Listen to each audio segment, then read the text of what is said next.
We're going to go ahead and get started to be as close to punctual as possible. I'm Derek Tillman Kelly. I have the pleasure of being a co-principal investigator for the Lewis Stokes Midwest Regional Center of Excellence and happen to serve as the research lead. And when I'm not doing LSMRCE stuff, I recently accepted a new role as Chief of Staff in the College of Engineering at The Ohio State University.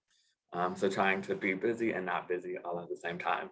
And so if you're in the right place at the right time, you're interested in hearing conversations related to broadening participation in STEM research that has been done through the LSMRCE's Collaborative Broadening Participation Research Mini Grants Program. And this session, we're going to hear from 3 of our first cohort of awardees who took an adventure with me as we tried to perfect what is a mini grant research program through LSMRCE. And so before we turn it over to our first speaker, I wanted to give you a heads up that we have a 3rd cohort of grants available that are due November 8th. If you go to the LSMRCE website, under faculty, you'll see a research mini grants page. It'll tell you a bit more about the research and grant opportunity. We do award $5,000 grants for an 18-month period, looking to help folks who are interested in bringing STEMists and social scientists together around broadening participation research. And so we want to make sure that you are aware that there are 3 grants available for this cohort, and we'd love to have you on board. But I am far more interested in hearing from our awardees.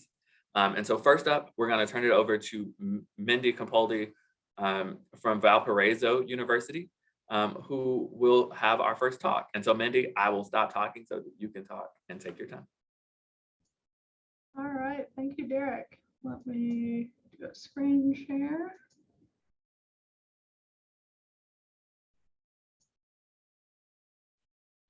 Okay, so hopefully you're seeing my slide now.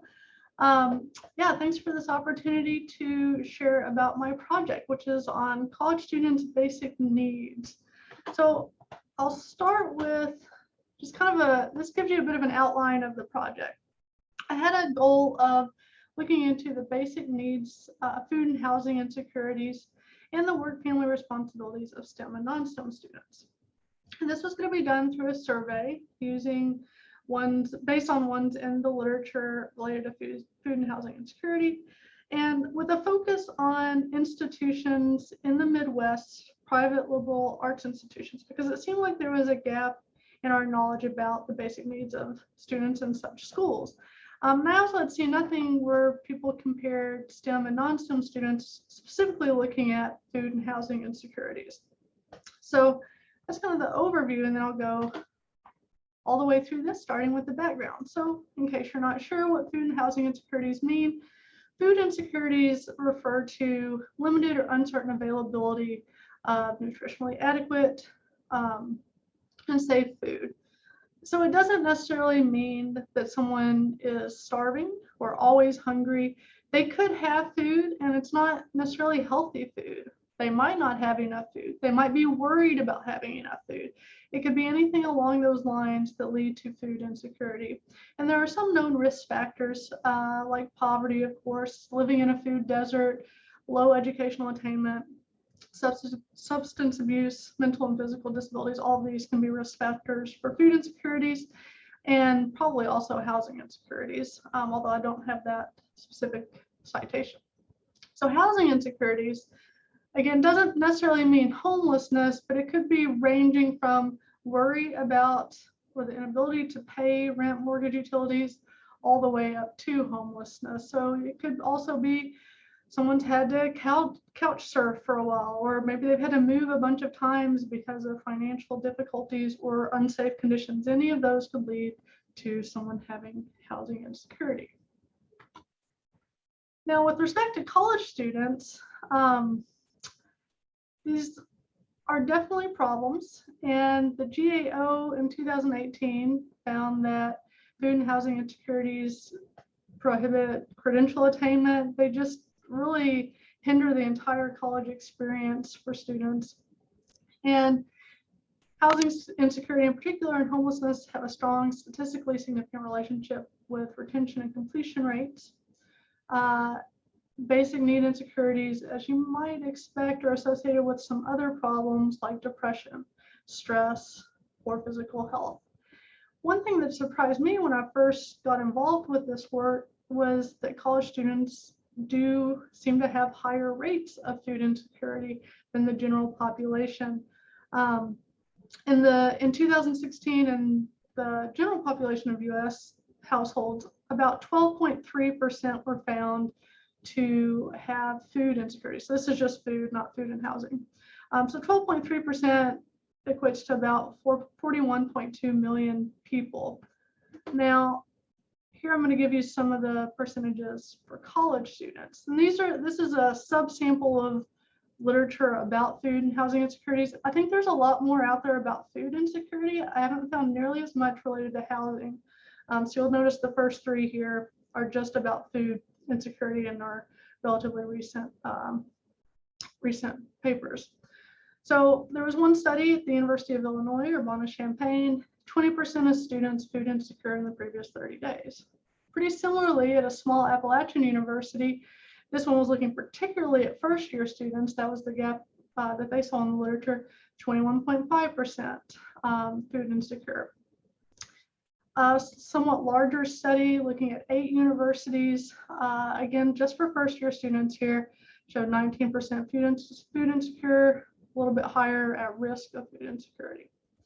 And then the largest scale study of both food and housing insecurities for college students is by a group called the Hope Center.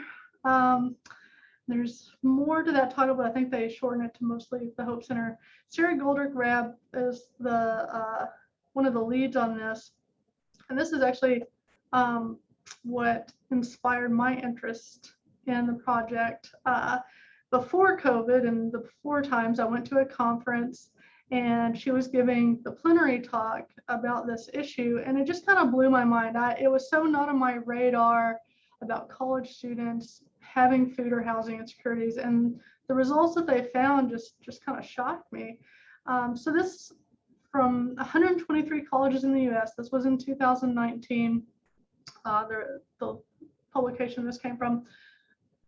There were 86,000 responses, and 45% of students were food insecure, 56% housing insecure.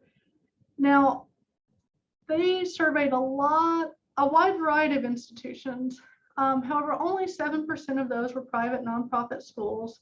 Only 17% were in the Midwest, none from Indiana.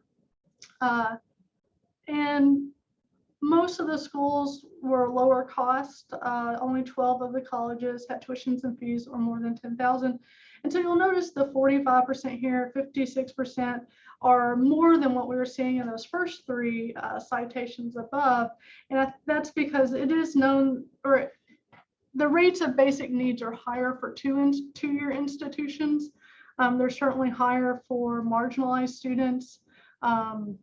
This is something the Hope Center, the Golder-Grab citation commented on, that it's higher for African American, LGBTQ students, and also Pell Grant recipients, which probably isn't surprising. So here are the literature gaps that I saw here that interested me. I'm from Valparaiso University, which is a private liberal arts institution in the Midwest. It's in Northwest Indiana near Chicago. And so I was interested, is there a problem at my school? Maybe I was just totally unaware of the problem, and it is there. And so I wanted to look into that. And for schools like mine, I had kind of assumed, at least on the housing front, that, since my school is mostly residential, maybe it's not that big a deal. But then when I thought about it more, Valparaiso is not that residential anymore. We're up to more than 40% of the students are commuters, and that was even before COVID affected things. And I think a lot of schools have rising commuter populations like ours. And then even if someone does live on campus when school's in session, they still have to have somewhere to go and somehow a way to get food during the breaks. And so maybe that factors in. And so I was interested in looking at those sorts of institutions. I was also interested in STEM versus non-STEM students coming from a STEM background. This was something that I thought could be significant, maybe not, but it didn't seem to have been explored. So these were the 3 research questions I proposed. How many students have fear housing insecurities? What are the work and family responsibilities of students? Because it seemed like that would be associated. And do the results for those 2 questions differ between STEM and non-STEM students? So I started with developing a survey. And I did not start from scratch. That wouldn't make a lot of sense since there's good surveys out there. And so for the food part of this, I used the USDA Adult Food Insecurity Survey module, which is what's primarily been used from what I could see for pretty much all food insecurity research that's been done in the last 10 years. So there's a 2-item food sufficiency screener, and then also a 10-item follow-up food security survey module. This is not the full survey. I didn't want to overwhelm the screen, so I just took the screener and the first 2 questions out of the 10-item, just to give you an idea of what we're looking at. And then there's also a housing part of the survey, and this was mostly taken from the one administered by the Hope Center for College Community and Justice. And these are the first 4 questions out of that portion of the survey. For food insecurity, it looks at mostly what's happened in the last 30 days. For housing, it was the last 12 months. And so that way it kind of incorporates school breaks into the question. And then there's also questions asking about demographics, employment status. Now, of course, I added student major, whether they're STEM or non-STEM, including what they majored in when they started college, whereas now, and work and family responsibilities. So this is a subset of the questions. You can see this is just 3 through 12. I think I had about 18 questions for this. One note that if I could redo this, I would change the gender question. I had one student send me a nice email saying I did not I didn't have a good range of options there. And so that would be something to change in the future. And I'll also say when you look at some of the results later on, I have looked at just female versus not female, because for the non-male female groups, there were such a small number of responses, it was hard to separate those out. It was a very small sample size. And who participated? There were 3 universities involved in this survey. One was my university, Valparaiso, Benedictine University in Illinois, Ohio Dominican, and Ohio. All of these 3 institutions have undergrad and grad programs. I only could easily find the number of undergrad students, so I put the approximate numbers for those. You can tell they're relatively smaller, mid-sized institutions. On the more expensive side is being private liberal arts institutions. And from these 3, all students were sent the survey. 1 student from each school was randomly chosen to receive a gift card. I ended up with a little over 1,200 responses, completed surveys, I should say. So let's get into some of the results. On the next few slides, I'm going to have a lot of information. I thought it might be better for the results side of things to include more, because I think we're going to share these slides on a website or something. And so I wanted those statistical analyses to be available for people to look at more in depth. So I'm going to highlight some things, but I'm also going to give you a lot of numbers. So hopefully it's not too overwhelming.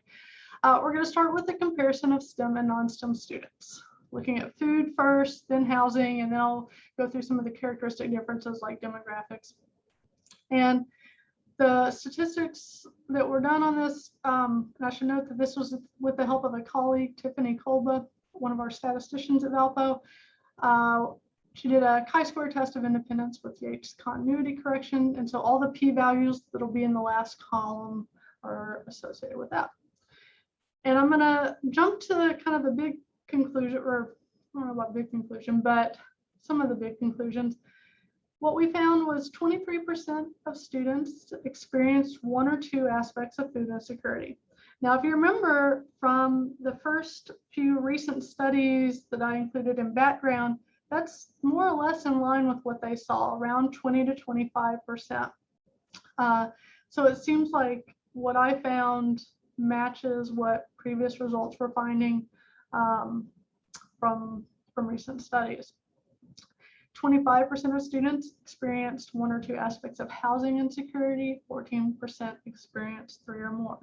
So what this told me is it is a problem, even at institutions like mine, and it's something that our universities, if you're at one like mine, should be thinking of and trying to deal with. And I'm going to end the talk with some suggestions for universities. So here's one of our big data slides. This is food insecurities, STEM and non-STEM majors. So you can see the first 2 columns of numbers are for STEM majors, second 2 columns for non-STEM. And I put stars by the questions that led to significant p-values at the 0.05 level. So for instance, you can see short of money for food, that first one, p-value 0.01, and there was a smaller percentage of STEM majors that said yes to this question, that they were short of money for food. So STEM majors were less likely than non-STEM to say they were short of money for food.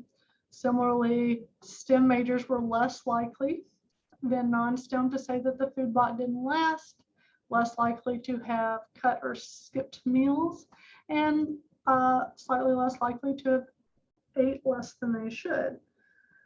And so it seems like from this, I guess it's good news for STEM majors that they're significantly less likely than non-STEM majors to have food insecurities for some of these questions, several aspects. Now, the bad news for STEM majors, and it's bad news for the non-STEM majors that have this issue, obviously, but what I'm going to come back to later is this is likely due to the makeup of STEM majors, that there are already underserved populations in the STEM major category that are leading to these results. For instance, low income and first generation students are less likely to be STEM majors and more likely to have insecurities. So I'm going to come back to that. Housing insecurities. What was interesting here is that there were no significant results when looking question by question here. You can kind of look through the columns under the yes label and see that the numbers are not much different. Whereas if I go back up to the food insecurities, if you look at those yes columns, you can see for almost every row, the non-STEM major has a higher percentage, except for the very last one, which did not eat a whole day, which was a very small number that said yes, although still an important number. But for housing, those numbers are quite similar. Now, looking into the different characteristics of STEM and non-STEM majors. So STEM majors have a smaller percentage of first gen, a slightly larger percentage of full-time enrollment, but you can see there were very few part-time students. Just overall commuter students was about the same. Pell Grant, more were non-STEM. There were more female non-STEM majors and a higher percentage of non-white STEM majors.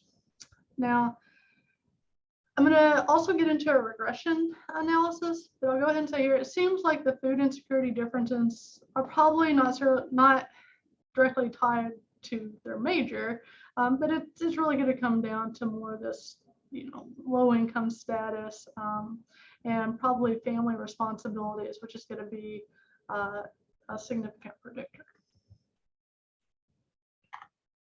So let's look at regression. To quantify the insecurities, we used a metric where it was the sum of the number of individual aspects the student experienced, ranging from 0 to 10. So on the next slide, you'll see the results of multiple linear regression based on different characteristics. And here we go. So first 2 columns are food insecurity, second 2 columns, housing insecurity. And you can see with STEM major, that first predictor variable, having a negative coefficient would mean being a STEM major makes you slightly less likely to have a food insecurity. That was not a significant p-value though. If you go down to Pell Grant recipient, being a Pell Grant recipient made you more likely to have a food or housing insecurity, and those were both significant results. So these are probably not surprising predictors, but they do kind of, I guess, confirm what we would expect. And to summarize what we're seeing here, STEM versus non-STEM is not a significant predictor of either insecurity when you control for the other demographic characteristics. Having family responsibilities, even though that wasn't a significant difference between STEM and non-STEM, when you look at this, it's the strongest predictor. So on average, students with family responsibilities have 1.5 more aspects of food insecurity, 0.76 more aspects of housing insecurity compared to students without, when everything else is equal. Being a first-generation student, Pell Grant recipient, non-white student are all associated with higher food and/or housing insecurity. Probably not surprising, but still important to know. And I included another citation here connected to low-income first-gen students that, you know, my study focused on private, nonprofit four-year institutions, and we know that, well, this is from 2008, but probably hasn't changed that much.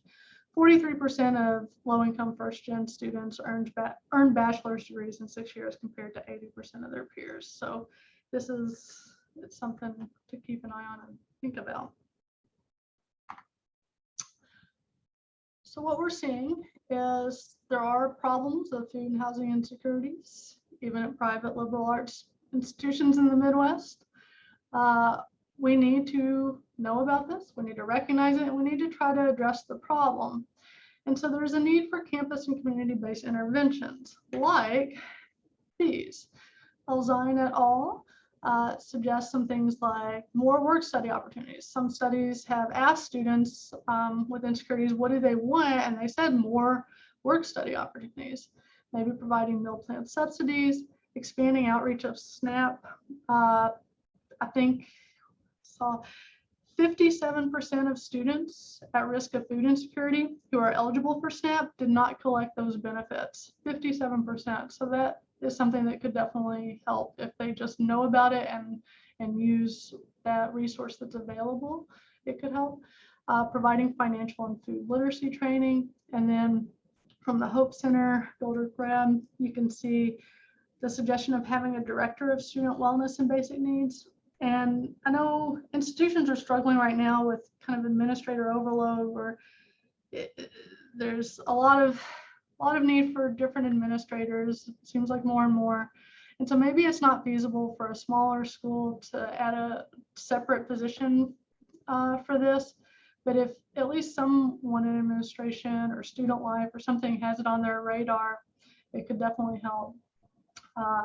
Evolving programmatic work, engaging the community, developing an emergency aid program, and they also bring up the SNAP issue that it's an underutilized resource.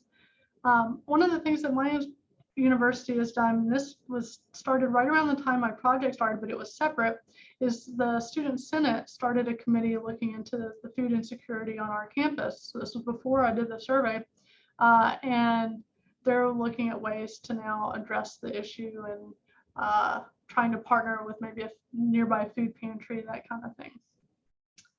And I will end with the disclaimer slide and open it up to questions.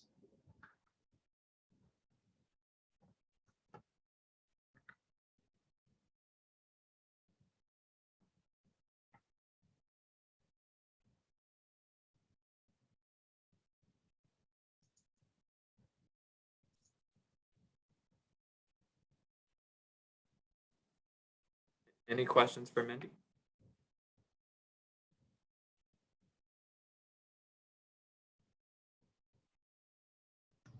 Allie? Yes, I wanted to ask a question in regards to the different universities. I know you had over 1,200. Was it 1,200 or 12,000? 1,200. 1,200 surveys that came back. What were the percentage from each university? And did you look at them per university to see if there were any specific, like if a certain university had specific Yeah, good question. insecurities? I did not do any analysis separating the data. I combined it all. There were about, I think it was 800 from Valpo,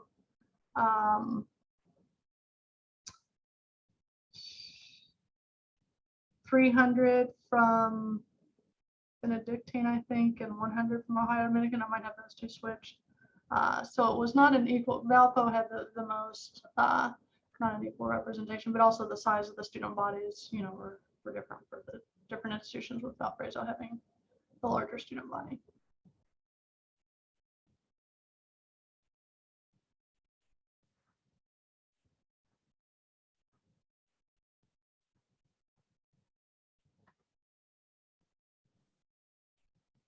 Other questions for Mindy?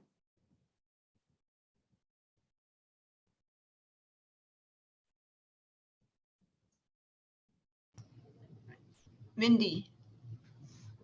Yeah.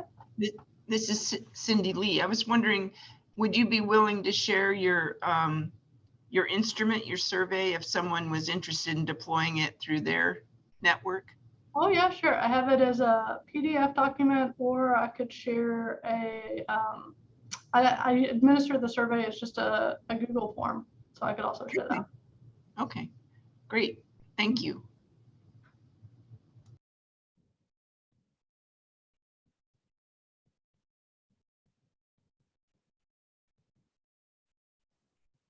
Awesome. Well, thank you so much, Mindy. I'm sure we'll allow folks to bring questions together at the end, if that makes sense as well. And so with that, we'll thank Mindy for doing the really good work and for extending Sarah Goldrick-Robb's work in this space.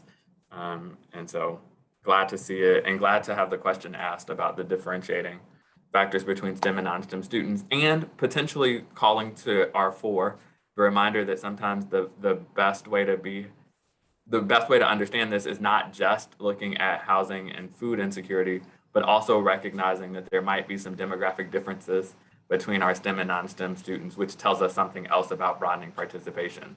And so that was a 2 for Mindy. Good job.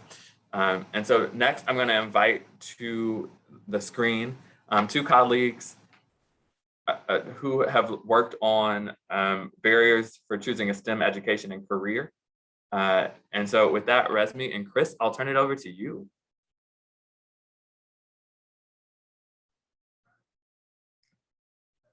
Share screen. Okay.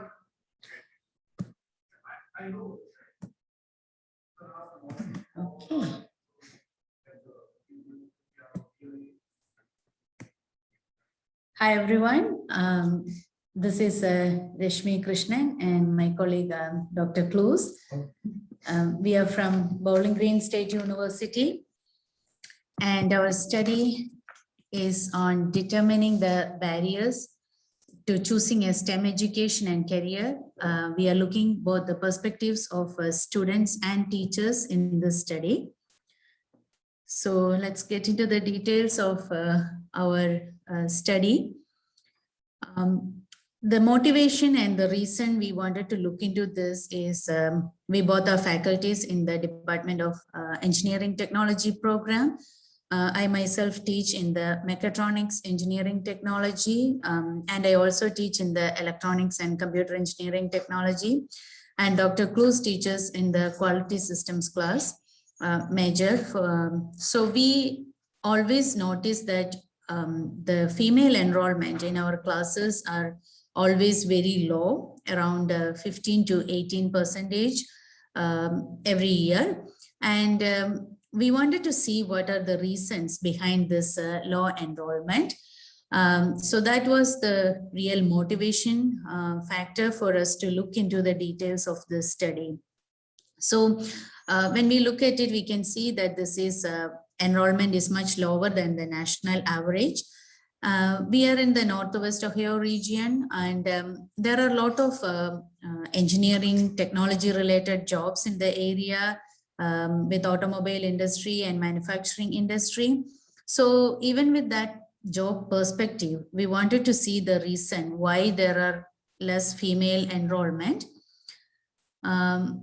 So kind of like a early work before this grant, in around 2018, to get an answer to this question, we started by asking the college students who are in our program and in our College of Technology, what was the reason for them to be interested in the STEM programs that they are in, and other kind of motivation factors for them to choose this area. So we conducted a survey among female students in 2018, and I don't remember the exact number, but roughly around 100 responses we got from the students. And we observed that 76.3% of the students mentioned that they had some kind of a prior exposure to the STEM field. Either their family or friends were interested in the STEM technology area, and they got involved in STEM that way before coming to the university. And later we will provide details that there is a discrepancy when we asked the high school students about their involvement, but you will see that it is actually more students mentioned that they also got some kind of exposure, but we will come to the details in the upcoming slides. So we also asked the students, whether we wanted to see if the students are observing a difference in the gender ratio when they are in the classes. And 89.5% of the female students mentioned that they actually observe this gender gap in their classrooms. I actually moved these slides, quite a late minute additions. So that's why I have some of the comparisons here coming up in the slides first. So I will come back to these slides at the end also. It's kind of a spoiler alert at the moment, but we thought we wanted to show you that there was a work done before we jumped into this grant study. So with that kind of background information, we wanted to see what are the, what if we ask this question to high school students, what will be their responses? So the study objective for this LSMRCE grant was, we wanted to see what factors influence the decision of high school students, especially the female students, to pursue a career in a STEM or a non-STEM related discipline, and does it match with the answer we received from our college students.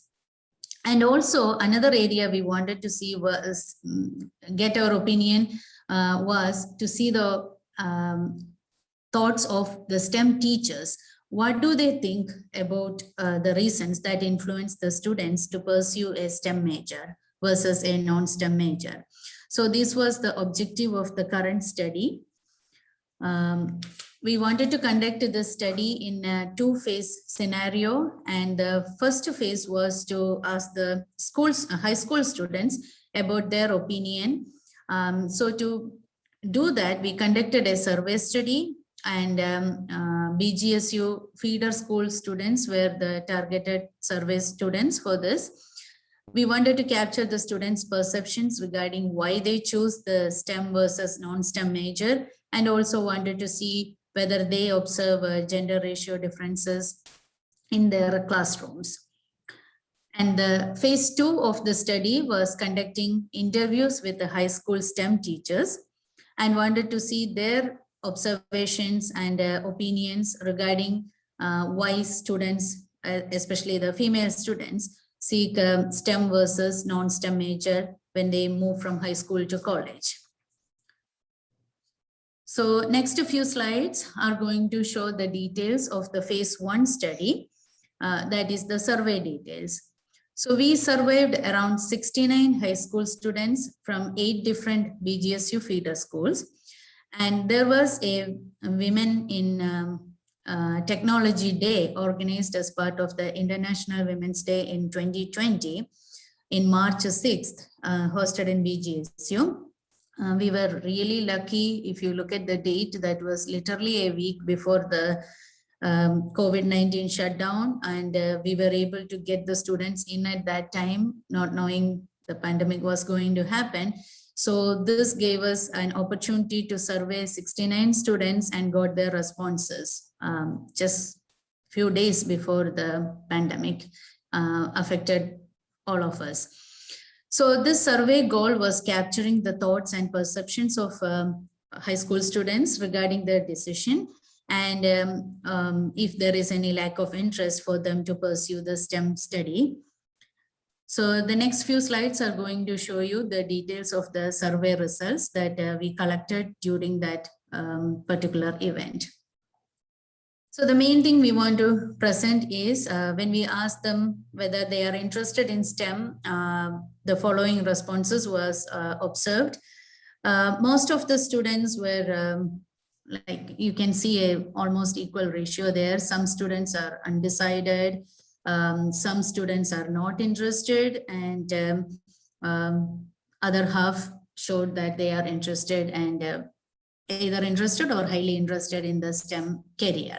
So this first half here is the not interested or non-STEM areas, and this is the STEM interested area. Then we also asked a question like going into the details of it. If you are interested to pursue a STEM career, what will be your area of interest? Because basically we are housed in College of Technology and our area is engineering and technology. So that was for us to see what was the interest in pursuing engineering part of the STEM career. So you can see the responses, around 32% of them responded with an interest in engineering or engineering technology. And we also got students interested in general science areas like chemistry, physics, biology. We also expanded it into environmental studies and geographical studies as well. Skilled trade area, that was kind of a interesting point to see that none of our participants showed an interest in that area. Even though we believe that, this is just our opinion, that that's another highly interested area as far as job market is considered from where we are located. And around 30% of them said that they are not at all interested in the STEM in these specific areas that we provided them with. We wanted to also see how many of them thought that STEM area is a gender dominated discipline. And you can see that 59% of them thought that it is not a gender specific or there is a gender ratio difference. We will come back to this particular point towards the end of the discussion one more time because we thought that was an interesting point to note. Then we asked the same question that we asked our college students also, like, do you have family members, friends, or anyone else in your network that are interested in STEM that motivated them to get into the STEM area? And we saw a clear difference. Around 59% of them said they have some prior exposure to STEM area through their immediate network, and 40% said that they don't have any prior exposure. So with that, we finished the phase 1, and I will hand over to Dr. Clues to explain phase 2 of our study, which goes into the interview details. Thank you, Resmi, very much. Again, I'm Chris Clues. I teach in the College of Engineering Technology here at Bowling Green.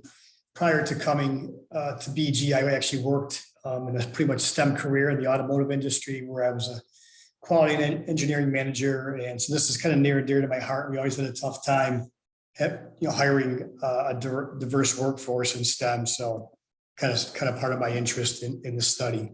So interview wise, Resmi mentioned that this is the third phase of our study.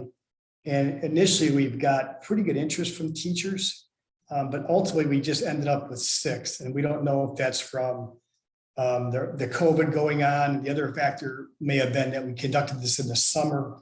So possibly teachers were, they're not working in the summer, so they may have elected to not participate for that reason. But nevertheless, we were able to get 6 from surrounding areas here that also feeds students to our program here at Bowling Green. So just some of the highlights of the interviews. The curriculum seems to have a significant effect on students' desire to pursue STEM. And really what that led into is that you need to capture their interest early by exposing them to different activities. Well before high school, most of the teachers thought that would be the greatest impact to get them, capture them very young. And most of the response did feel the interest in STEM began at that early year. And if you didn't capture that, you may not get them later on in life. We did have one particular teacher who gave his own personal example that he chose a STEM career after he had graduated from high school. And the reason he cited was he always had this moment where he felt, oh my gosh, I can actually do this. So that was kind of unique one for us. Most of the respondents believe that the advising function was very key to that. And a couple of the comments that came out was that there could be potential bias in the advising and maybe subconsciously leading women not down the STEM path.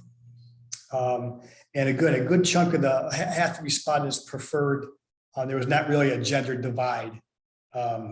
Only half felt there was no deciding factor if male or female was a preference or not. But a couple of them did say that mostly in their schools that the women did shy away from going into the STEM courses. But one part of it in this area, there's a lot of rural schools that feed BGSU. So sometimes the culture is a little bit different in those areas. So the response were primarily split on why students pursue and don't pursue. So some of the factors included that STEM is perceived as too hard, and too hard from two aspects. One, just the fact that they weren't sure they had the capacity to do it. My slides keep bouncing around. And two, other than they had the capacity, some of them always felt that they just didn't want to take the chance and risk hurting their GPA and not getting an A, so they would put themselves in a bad position to not get into a particular college they want to get into. So they thought they took the easier road to keep to make sure they get into their school. There we go. Okay. Another one that came up was a very supportive environment, family and friends, people with. Anyway, just a second there. Yeah, a supportive environment, family and friends helped promote their interest in it. So if parents were in the field, it helped them promote their interest in it. And if they had relatives, that also helped promote interest. And one teacher in particular felt that STEM in his particular or their particular school was just not promoted. And he elaborated quite a bit on that. And we thought that was pretty unique just because I would have expected the exact opposite. There seems to be a big push for STEM these days. And this particular instructor was very much adamant that the administration did not support STEM in his school. Most respondents felt that bringing STEM awareness early on, again, was very helpful. And what they meant was some of the students didn't know what STEM really looked like. Getting students out in the field or having them on field trips or even having activities that are more related to female versus male were some suggestions they get. So the early exposure to topics was what was suggested by many of them. So getting them out in the field, seeing what a STEM career looks like, and making sure they understand that it's something that's in their reach as they get older. So again, in summary, we looked at college students early on prior to this study, which kind of gave us the interest in pursuing the grant. We then talked to high school students, and then we ultimately ended up interviewing the teachers within the area. So in summary, again, the big thing is to get them early, advise them early without any bias towards gender. Pave the way is not enough, meaning you got to get them early, but you also have to have activities that show them what STEM looks like. And at the same time, one of the interviewees mentioned that a total redesign of the STEM program would help tremendously to get more women engaged, but he felt that that wasn't going to happen because they didn't want to spend the money in their particular institution. So other than that, that concludes the presentation. Do you have any questions? I apologize for the technical difficulties we had. Yeah, our computer decides to take control. So, okay.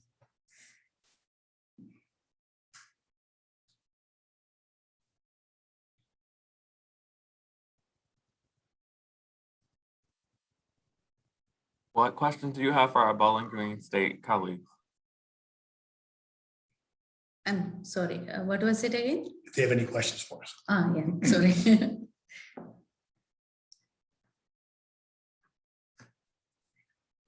So, Oh, oh, go ahead. go ahead, Cindy. Oh, I was just going to ask if you thought that it would be worth expanding to try to interview more teachers in the long run. We are thinking about it because, you know, with the COVID and the related work stress that the overall education field is experiencing, we were kind of worried to push at that time, but it will be good to ask more, and we will be planning to continue this investigation. And specifically in our area, because our enrollment is pretty low at the 18%. So it would be good for us to further pursue this down the road. Absolutely. Kind of tagging, this is Kelly, kind of tagging on a little to what Cindy asked. I was kind of wondering if any of the high school teachers were, you know, if you increase the number of high school teachers that you asked, if they would see any correlation between a decreased number of females in like higher math levels and like the junior and senior years, if there was any correlation with that, and perhaps the number of women that were going into STEM, especially engineering. I don't know if we got the direct correlation, but there was a couple of the teachers that absolutely mentioned that math was the sticking point in STEM. The M in STEM is what was really a big problem to attracting people into the field. Absolutely.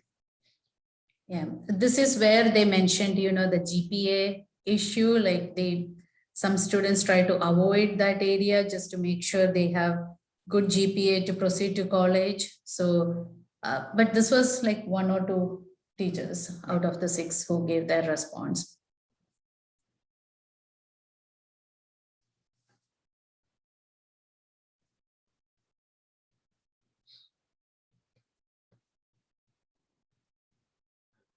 So I'm also wondering, thinking, as you mentioned, the role dynamic, and in the age of COVID, certainly we've talked a lot about access to broadband, for example. But as you're thinking about the constraints of being in a rural space, right? Like there can sometimes be less avenues to see the broad spectrum of STEM careers. I'm wondering, what are you thinking as potential solutions that might be finely attuned to the rural nature of challenge, if anything at all? Yeah, I think the rural nature is definitely a challenge. One of the teachers had mentioned that they felt students wanted to know if they did pursue STEM, could they stay within the area? And so along that lines, even though this area has got a lot of rural small towns, but a lot of the manufacturing plants end up in those rural small towns. So I don't know if students always equate manufacturing careers as STEM, but you know, a lot of the larger places employ you know, hundreds of engineers. So I think it just goes back to the awareness and getting the students out there and showing them what STEM looks like. Potentially in their own backyard, a plant might be there, and they may not even know it. STEM careers are all over the place in there, whether it's engineering or in testing labs, et cetera, that are in typically manufacturing plants. So yeah, absolutely. And I always think it is not just, you know, one person's or one institution's effort. This has to be something come from all the different angles. Like universities do outreach activities, schools pursue, you know, they encourage students to come for field trips and all. But at the same time, this was also mentioned by one of the teachers, like that community involvement is needed to help them more get involved in the STEM by taking them out, or that communal support is also something that is very critical to increase these numbers, especially in the rural school districts. Yeah. Makes really good sense. Any other questions? Well, thank you both. Hang around. We'll provide some time for us to have a communal conversation at the end, if that makes sense. Sure thing. Yep. Sure. We will quickly sign out and come back because my computer is acting so weird. So excuse us for a couple of minutes. Oh, no worries at all. Good luck. Okay, thank you. And with that, I'll turn it over to our last speaker, Kelly Wentz Hunter, who will talk about a mixed methods analysis on barriers to broadening participation. Kelly. All right, so thank you very much. So as Derek mentioned, my talk is on barriers to broadening participation, and we use the mixed method analysis. So the first thing I want to mention is that I did not do the work on my own. I did this work with Dr. Catherine Campbell. She was formerly an associate dean in the College of Arts and Sciences at Roosevelt University, and she moved to St. Edward's University in Austin, Texas, which added a layer of, I don't want to say difficulty, but a layer of interesting collaboration to this work, but we were able to continue to work together as we did this work. And I'll also mention that we actually are expanding this work now to St. Edward's University and trying to look at some similarities and perhaps differences with the population of students in STEM at her institution as well. So we're spreading our findings and our work also to her institution. So, so the purpose of what we wanted to look at was that we wanted to increase the overall experience at Roosevelt by creating a standard of inclusive excellence for students of color, first generation students, and low income students. So it's probably best to give a little bit of a background about Roosevelt University. So we are located in Chicago. We were founded in 1945 on social justice, and we have historically served students. We started off by serving mostly adult students and students of color, and now we are still serving some adult students, but we're serving more traditional age students now. If you look at how many students we have about 4,200 students, of which around 3,000 are undergrad students. This year, we're looking at approximately 55% of our students being first generation students, and about 52% are identify as students of color. And that's overall in our undergraduate student population. In the STEM field itself, approximately 81% of our students are female. So we have a large percentage of female students. 57% of our students identify as what we like to term either global majority or people excluded because of ethnicity or race. So we try not to use the underrepresented minority label, but we try to speak to them as either peers or global majority students. We also, in the STEM, we have approximately 45% of our students who identify as first generation students. In addition, the university this year has had a huge jump in the number of Pell eligible students. So last year, and for approximately the last 5 years, we've had about 45% of our student population that is Pell eligible. And this year, we've seen a huge jump up to 71%. And so we know that we're going to have a lot of challenges with making sure that we're supporting our students who are low-income students.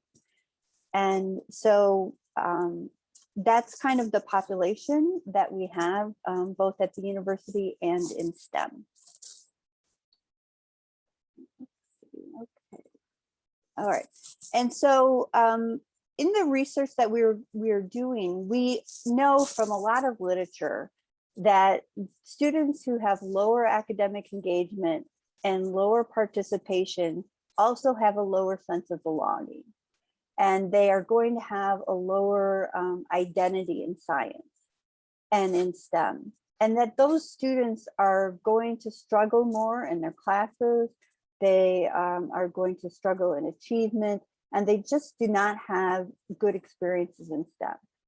And students who are not having good experiences, regardless of their GPA, are not going to persist. And so we really wanted to try to identify what activities within our department were going to increase their sense of belonging, we're going to increase their identity. And with that, we were hoping to actually increase their academic engagement and also, increase their persistence in STEM. And so to do this, we were using a mixed method analysis. So we had both surveys and focus groups that went out not only to our alumni, but also to our current students.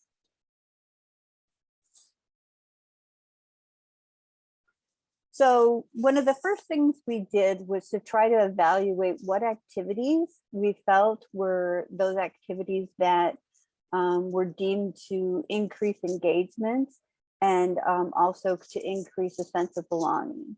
So the first thing that we were trying to think of things across the curriculum.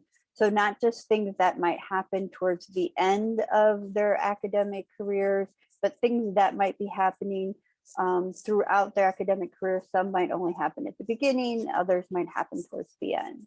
And so this was a list of different activities that we were surveying on. So the first thing was to meet with their advisor. So at Roosevelt in the sciences, we actually have a dedicated science advisor that will meet with students in their usually up till about 45 hours. So, and what I mean by hours, credit hours. So first year students up till about 45 credit hours, our career advisor will meet with them. And then after that, then they're usually assigned a faculty advisor. And so meeting with the advisor might mean they're just meeting with the dedicated science advisor, or they might be meeting with a faculty advisor. We also have embedded peer tutors that are in most of our entry-level classes. So things like anatomy and physiology, our chemistry up through organic chemistry, and our core biology classes. So that includes, in addition to anatomy and physiology, 3 additional biology classes. And then we also have embedded peer tutors in our physics classes. And so that tutoring is available free of charge, of course, for all of our students. We also have a Howard Hughes Medical Institute Inclusive Excellence Grant, and part of that grant has allowed us to establish what we call Science Peer Advisor or SPA members. The tagline to that is that science is hard enough, everybody deserves a SPA. And so these science peer advisors are meant not to be tutors, but to simply just be fellow students that can help students navigate the sciences, the university, be an ear to listen to, help them just go over any problems they're having, or even to decide which classes to take, or just to be there for them. Another thing that we were measuring was meeting with the science faculty during their office hours.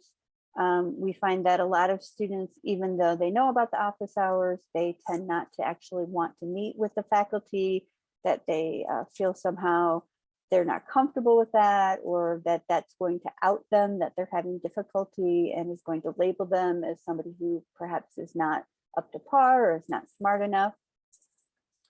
We wanted to see how many students had taken the time to discuss their career plans with the advisor or faculty. So not simply going in and picking classes, but actually talking about what they wanted to do with their degree, or what were some options that they could have. We were looking at who attended science seminars that maybe we were having. We wanted to know who was attending any of our science professional or graduate workshops that we have throughout the year.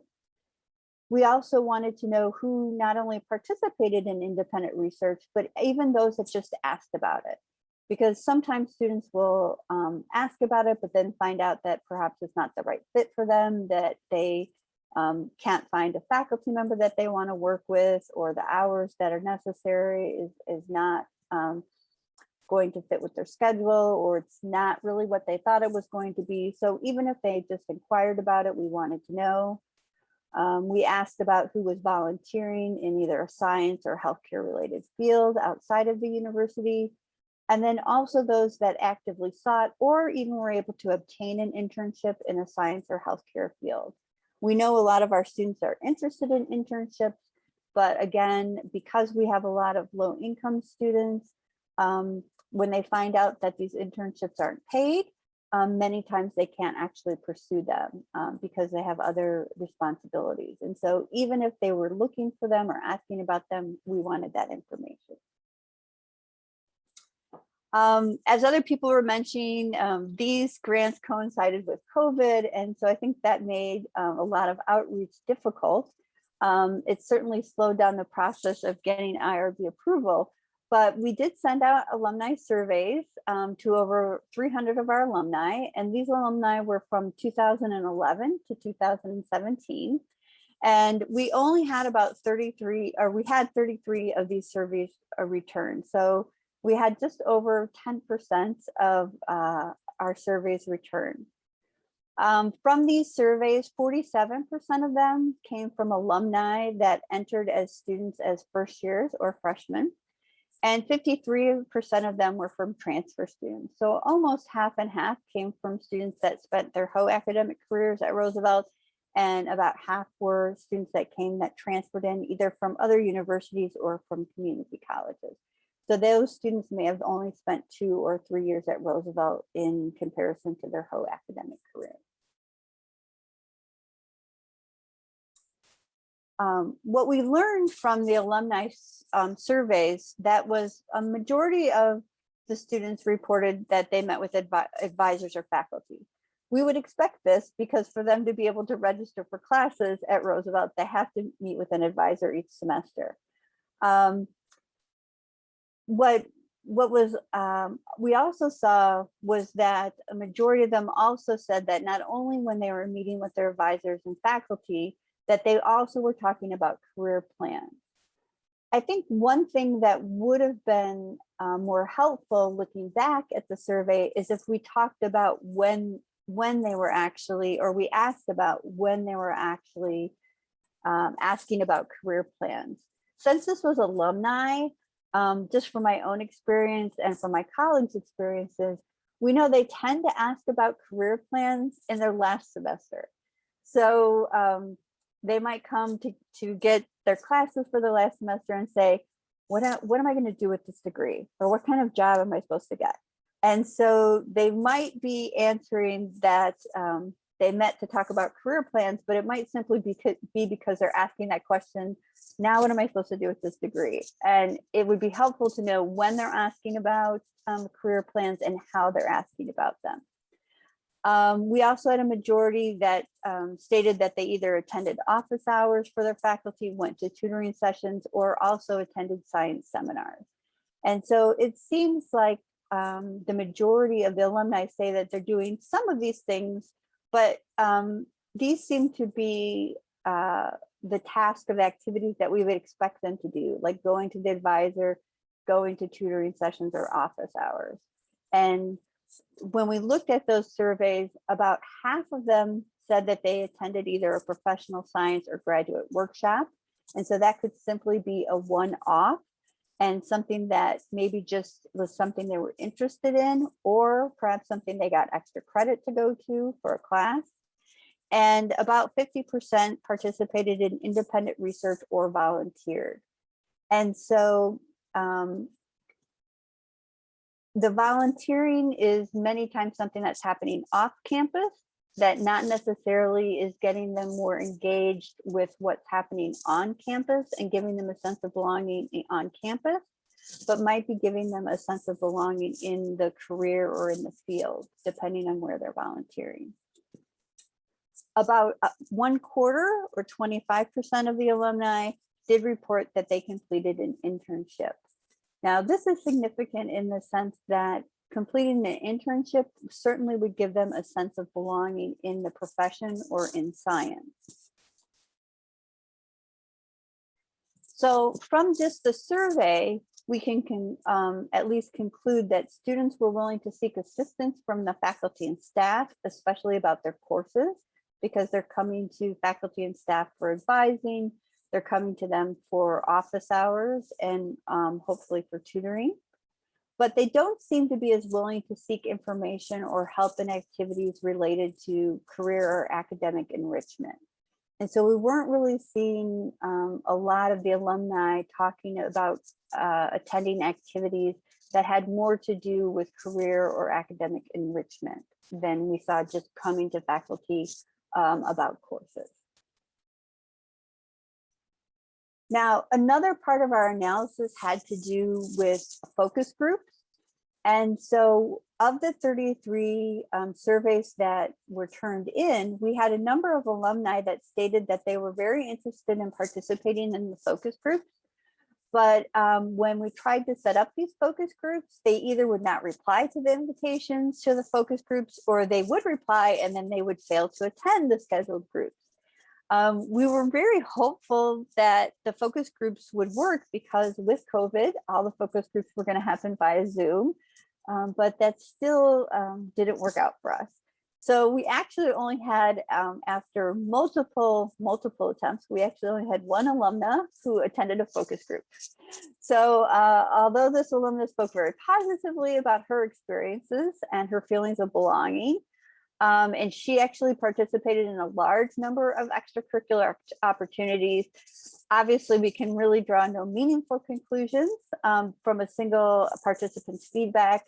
And of course, because she had a really positive experience, you know, she wanted to be in the focus group, and it's a little biased, but we're hoping that we can reach out to even more alumni that did not return their surveys. And, you know, perhaps even though the granting period is over, we want to extend this and reach back out and see if we can get some more participation from the alumni and reopen these focus groups and see if we can actually have some alumni focus groups and obtain some more data from that.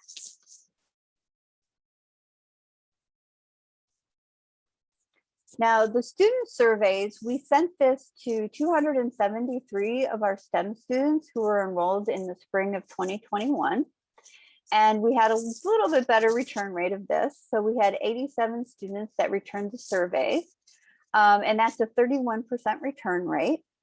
Now, what we saw in terms of what year each of these students would be classified in, 33 of these surveys came back from first-year students, which is about 38% of the total that was returned. 19 from sophomores, which was 22%. 29% of them came from juniors, and 11% came from senior students. 68% of the students, so of the total 87, 68 of them were from students who entered as first years, and 32% of them were from transfer students. So this is actually a little different than what we saw with the alumni, where we had almost a 50-50 between students that were here as first years or work as transfers. But you can also see that from the student survey, we had 38% that were from first years. So it kind of makes a little sense that we have a greater percentage of students entering as freshmen in the student survey. You can also see that the majority of students are either first or second year students. So we have about 60% of the students that return the survey that are either first or second year students. The reason that I want to point this out is that we're going to see some differences in the percentage of students that have participated in certain activities, and that might have something to do with the actual level of where these students are in their academic careers. So again, from the student surveys, we found that a majority of the students have said that they've met with an advisor or faculty, which again, we would expect because they can't register for classes without that. And we did see a majority also said that they either attended office hours, or tutoring sessions. About 50% said that they've met with an advisor or faculty and have talked about career plans. So this is a decrease in percentage from what we saw from alumni. Only about a quarter, or 25%, said they've attended professional science or graduate workshops, or are volunteering in science or healthcare. Now, one reason we might see a decrease in this is because volunteering opportunities have been decreased because of COVID. But I was a little surprised, or we were a little surprised, to see that only about 25% have attended these workshops. Because of COVID, we had actually really ramped up the number of workshops that were available because of the simplicity of being able to do them on Zoom and to be able to offer them to more students and more opportunities. And so we were hoping to see a greater participation in workshops. And we actually had found that we weren't seeing a greater number of students attend these workshops, even though they were available via Zoom and virtually. We also, from the surveys, found that less than 10% of the students responded that they participated in independent research. Even though we were mostly remote in the last year, we did have some independent research available for students, either virtually, or we did have some labs open over the last year for students to do research, and less than 10% completed internships. Again, this could be due to the availability because of COVID. I also wanted to point out, though, that remember that 60% of our students were either first or second year students, and independent research and internships might not be something that they're really at a stage in their academic career that they would be participating in. And so that might also be the reason for a low number of students actually being involved in those activities. So we again see that students are willing to seek assistance from faculty and staff about their courses. Actually, they're obligated to do that, so that's not really a surprise. They're not as willing to seek information or help for activities that are related to career or academic enrichment. The majority of the surveys were returned from first or second year students, and they might not have had as many opportunities, especially because of remote learning. And so some of the student survey results were not that much of a surprise. Our next steps is, and as I mentioned, we're still continuing this work. We haven't had the chance to form focus groups with the students yet. And I think that that's going to be a very important next step for us to do, to get some more feedback from just what we could get from our surveys. We really need to determine how to better engage students at an earlier time during their academic careers. I think a lot of students are waiting until their junior or senior year to either decide or to figure out that it's really important to participate in a lot of the opportunities that we have, things like internships, just kind of networking with other students, getting involved in research. And we really need to find a way to get them involved earlier on, even if it's in a small manner. We need to determine how to move from things that are required, like meeting with your faculty in office hours, perhaps if your grades are, struggling, or just meeting because you have to register for classes, and try to get them more involved in things that are more enrichment, right? And we've tried to incentivize them by offering gift cards, but sometimes that doesn't even work. Sometimes we offer them extra credit in classes, but we really need to find a way to better encourage their participation, because for some reason, we're not really getting across the value of some of this participation to the students. I think some of the challenges that we've had in trying to get participation and trying even to measure this is just connecting with the alumni and the students in the remote settings. Again, I think part of us thought it was going to be easier in the remote setting, but one thing we learned in the last year and a half is that students and faculty were extremely stressed by the remote settings. They were tired of sitting in front of their computer all the time, even though I think we as faculty felt that they were having screen time all the time. And so having more screen time was going to be okay, but that was not the case. And so asking them to come on for additional Zoom meetings and things like that was not the best way to connect. We found out from talking with our students that communication with students is difficult.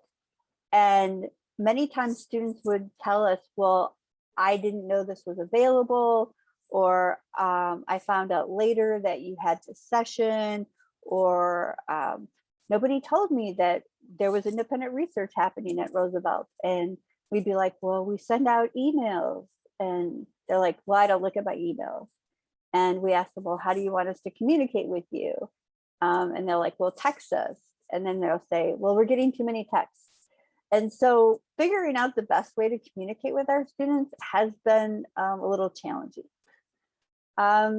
With talking to our students and asking them, well, why aren't you coming to office hours? Why aren't you reaching out to your faculty?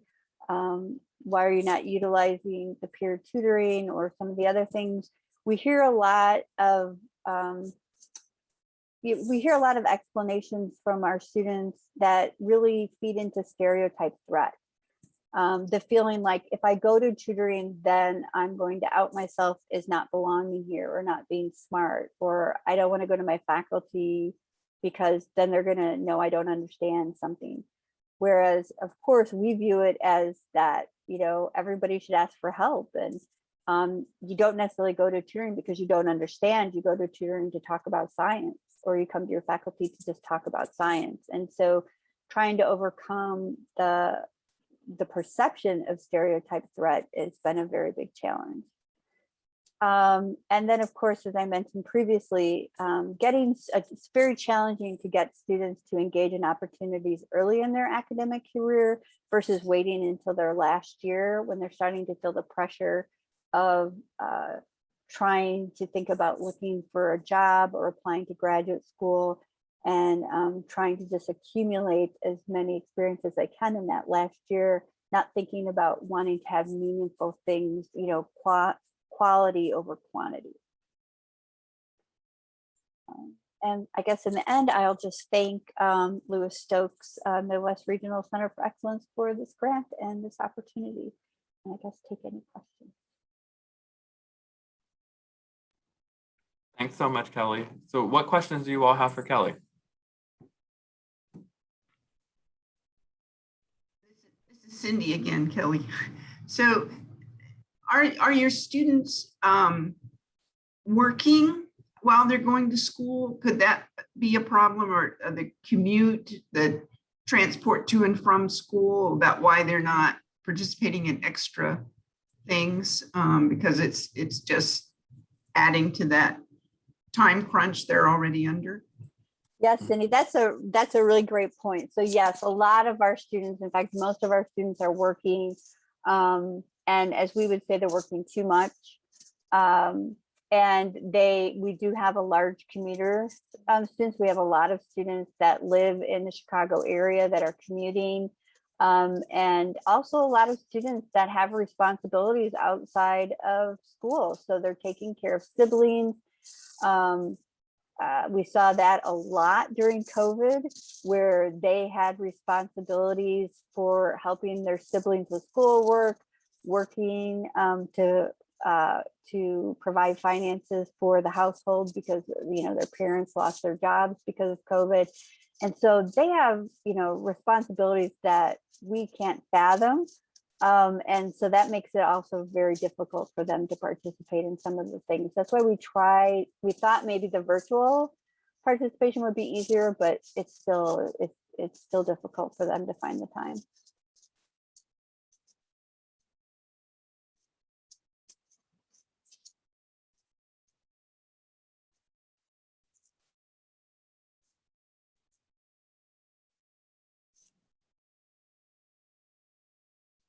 Any other questions for Kelly?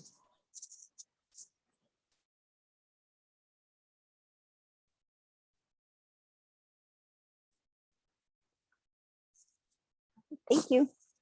Thanks so much, Kelly. And so we have a little bit of time left. And so I'm wondering for all of our presenters today, a couple things. One, you have now spent 18 months, most of the pandemic, working on this effort. Good job, first and foremost, to continue to push through despite all that was going on in the world. But I'm wondering, now that you're at this stage, many of you have talked about continuing this work, but what are the new questions that arise for you, and how might that change the way we think about broadening participation?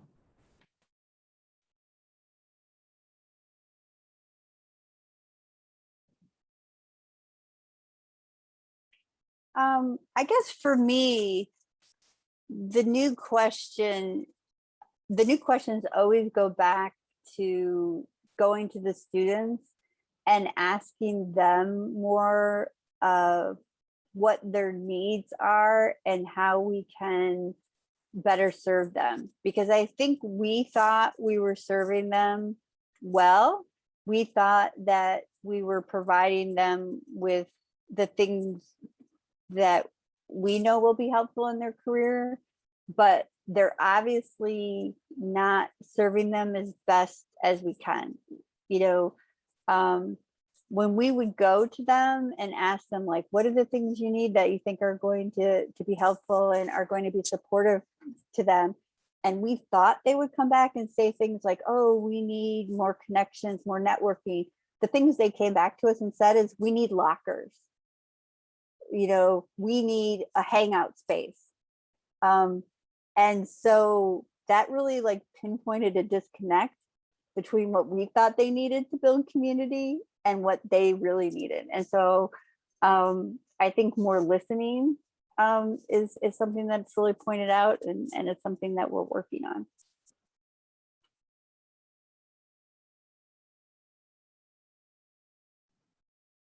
Thanks for that, Kelly. Any others care to comment?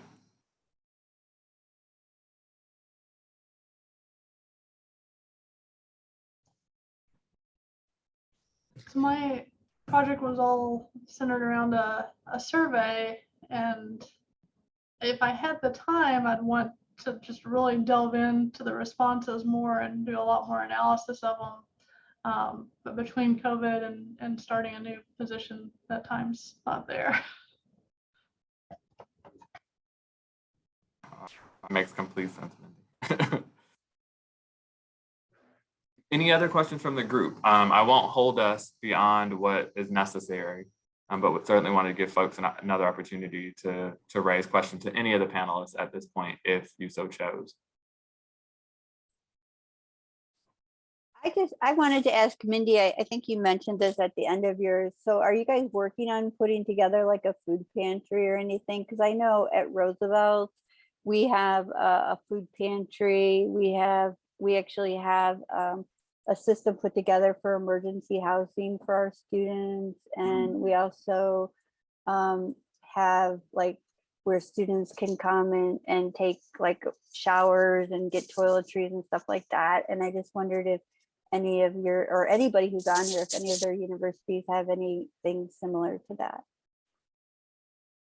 I know in terms of emergency housing, we have there are some options for students in that regard. I think they can pay by the night to stay in certain places on campus, which isn't great because then you have to pay by the night, but there's probably ways to waive that fee if it was, you know, an emergency. So even if someone wasn't in an emergency and it just snowed and they couldn't commute home or something, they can, you know, stay on campus. But in terms of a food pantry, I don't think they're planning to start one on campus, but there is already a community food pantry right next to campus. So I think it's developing more of a partnership with that and making sure students are aware of it, especially as we continue to have more commuter students that probably don't have a meal plan on campus and stuff. So, yeah.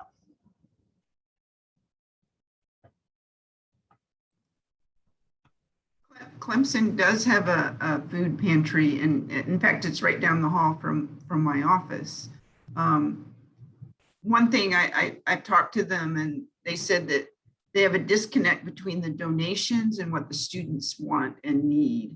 Is that a lot of people bring in canned goods, but the students really can't carry all those canned goods because they're so heavy, and they may just have their backpack already filled. So they're looking for lightweight, individual package type meals that would help. So, you know, a lot of people just think, oh, I'll take canned goods, the non-perishable, you know, but that's not really meeting the needs of the students here.